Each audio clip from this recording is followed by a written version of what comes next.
નમસ્કાર. આંગણવાડી કેન્દ્રોમાં ફરજ બજાવતા આંગણવાડી કાર્યકર બહેનો, તેડાગર બહેનો તેમજ પ્રાથમિક આરોગ્ય કેન્દ્રોમાં ફરજ બજાવતા આશા વર્કર બહેનો, ફેસિલિટર બહેનો તમામનું સ્વાગત છે આપણી આ યુટ્યુબ ચેનલ ન્યૂઝ વિથ ભાવેશમાં.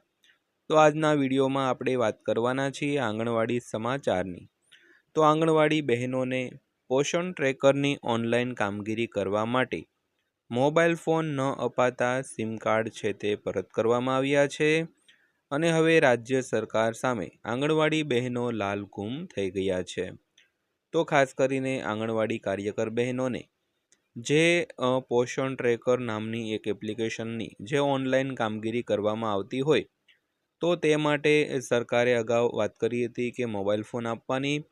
તો કેન્દ્ર સરકારે તો ગ્રાન્ટ આપી દીધી હતી, પરંતુ રાજ્ય સરકાર દ્વારા મોબાઈલ ફોન ન અપાતા ફક્ત CUG સિમ કાર્ડ જ આપવામાં આવ્યા અને તેને કારણે જે આંગણવાડી કાર્યકર બહેનોને ઘણી તકલીફો પડતી, કારણ કે કામગીરી તો ફરજિયાત કરવી પડે પણ પોતાના મોબાઈલમાં સિમ કાર્ડ ચડાવીને પોતાની જે કામગીરી છે તે કરવી પડતી હોય છે. એટલે અમુક બેન પાસે મોબાઈલ ન હોય અને અમુક પાસે મોબાઈલ હોય તો મોબાઈલની કેપેસિટી એવી ન હોય ઓનલાઈન કામગીરી કરી શકે તેવી, તેને કારણે જે બબે મોબાઈલ રાખવા પડતા હોય તેવી બધી ઘણી સમસ્યાઓ થતી હોય છે.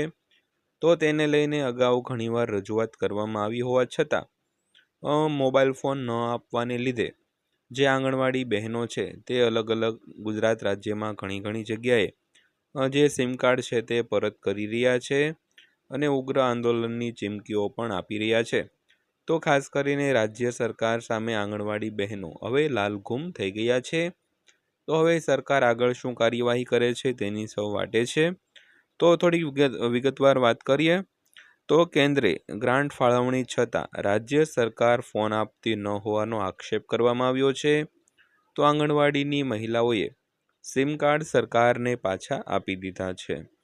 તો રાજ્યની 60,000 જેટલા આંગણવાડી વર્કર બહેનોને પોષણ ટ્રેકરની ઓનલાઈન કામગીરી માટે રાજ્ય સરકારે મોબાઈલ ફોન આપ્યા વિના માત્ર CUG સિમ કાર્ડ આપી દીધા છે.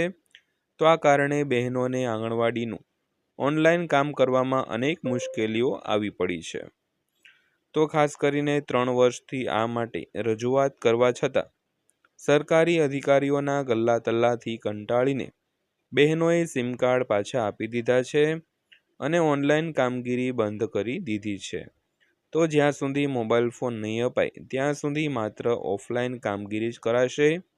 તો ભારતીય મજદૂર સંઘ એટલે કે BMS એ આંગણવાડીના બહેનો માટે પ્રશ્નોના નિરાકરણ માટે જે બીડું ઝડપ્યું છે તો એમના પર ભરોસો રાખીને સિમ કાર્ડમાં MPIN બદલીને જમા કરાવવામાં આવ્યા છે.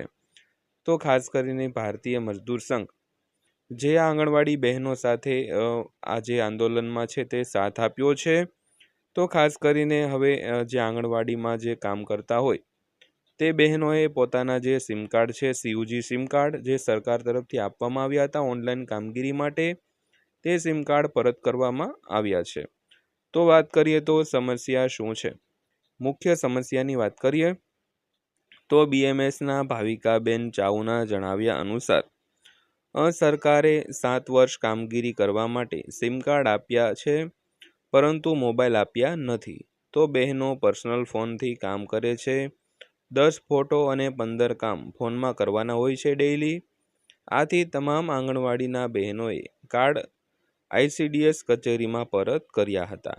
એટલે જે આંગણવાડીનું જે હેન્ડલિંગ કરતી હોય તે ICDS કચેરીમાં આ જે સિમ કાર્ડો છે તે જમા કરાવવામાં આવ્યા હતા, કારણ કે મોબાઈલ આપવામાં આવ્યા નથી અને ફક્ત સિમ કાર્ડ આપીને સરકાર પોતાનું કામ કઢાવી લે છે.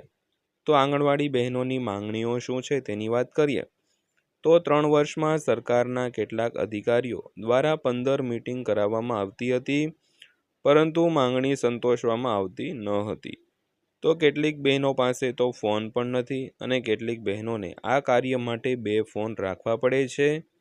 તો સરકાર દ્વારા દરેક બહેનોને એક ફોન આપવામાં આવે જેથી આ કાર્ય છે તે સરળતાથી થઈ શકે. તો ખાસ કરીને એક જ માંગણી છે કે નવા ફોન આપવા અને અલગથી ફોન જે સરકારી ફોન કહેવાય એવી રીતે CUG ફોન જેમાં આ જે ઓનલાઈન કામગીરી છે તે કરવામાં આવે, કારણ કે બહેનોને અમુક જે પર્સનલ ફોન હોય તો બધી કામગીરી તેમાં થઈ ન શકતી હોય તેવી બધી ઘણી સમસ્યાઓ હોય, તેને કારણે એક પ્રાઇવેટ બીજો ફોન આપવામાં આવે સરકાર તરફથી, એવી સૌ આંગણવાડી બહેનો છે તે આશા રાખી રહ્યા છે અને એવી માંગણી પણ કરી રહ્યા છે. તો આ હતી આજની માહિતી. વિડીયો અંત સુધી જોવા બદલ આપનો દિલથી આભાર.